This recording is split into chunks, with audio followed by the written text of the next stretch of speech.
So this is our tool called Pathfinder. Our clients have access to all the features and functionality within this, as well as all the intellectual property that comes along with it. First, I just want to give you a broad view of some of the capabilities of this tool. We have access to where all the public clouds and hyperscalers are throughout the world: Azure, AWS, and Google, as well as nuclear reactor risks.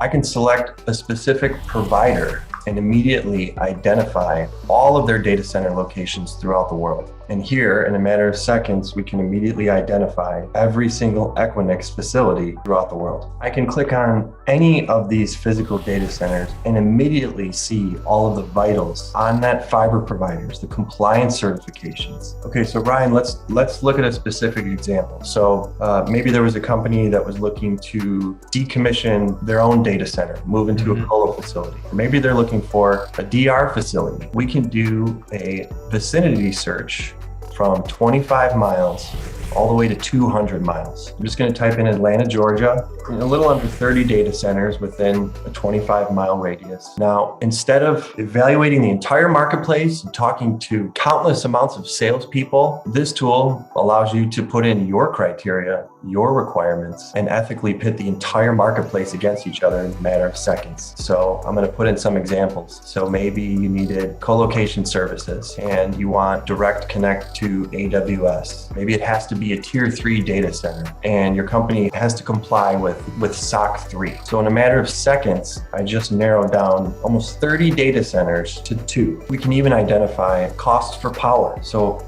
by state, this tells you the cost per kilowatt, per hour, per rack for every state throughout the country. So one use case for an international or a global to move your data center is the UK and Brexit. Organizations who may be co-located in Amsterdam are now looking at London and seeing what are the data centers that are available in London and how can I connect them back to the rest of my environment. So here we have 80 data centers in London, and maybe you were thinking about running a major application from one of these co-location facilities. We can even run a ping test from anywhere in the world and determine the round trip latency from your location to that international facility. So then from here, this produces a latency histogram, which shows the average round trip latency from multiple ping tests from my location to that particular data center. So if you were considering maybe running a major application out of one of these co-location facilities, and you can compare multiple data centers up against each other and compare the round trip latency in real time.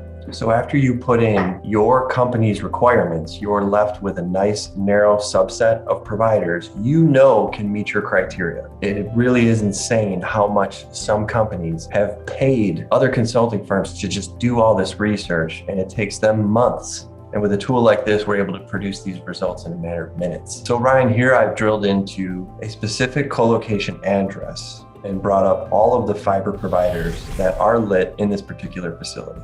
And the thing that really comes to mind here is diverse paths for your internet. If you have a data center like this that has all these different providers, you're using their blended internet, you're still going to be up and going because they've got all these different providers and different paths into the building. Yeah, so Kyle, this is an example of a custom evaluation matrix for co-location that we've done. Already used the data center locator tool to identify the right providers and the locations, put together the client's individual requirements for power and connectivity, put them all together, and as you can see, we lay all the pricing out side by side, try to identify all the right components to make it really an easy experience to select where to put your infrastructure.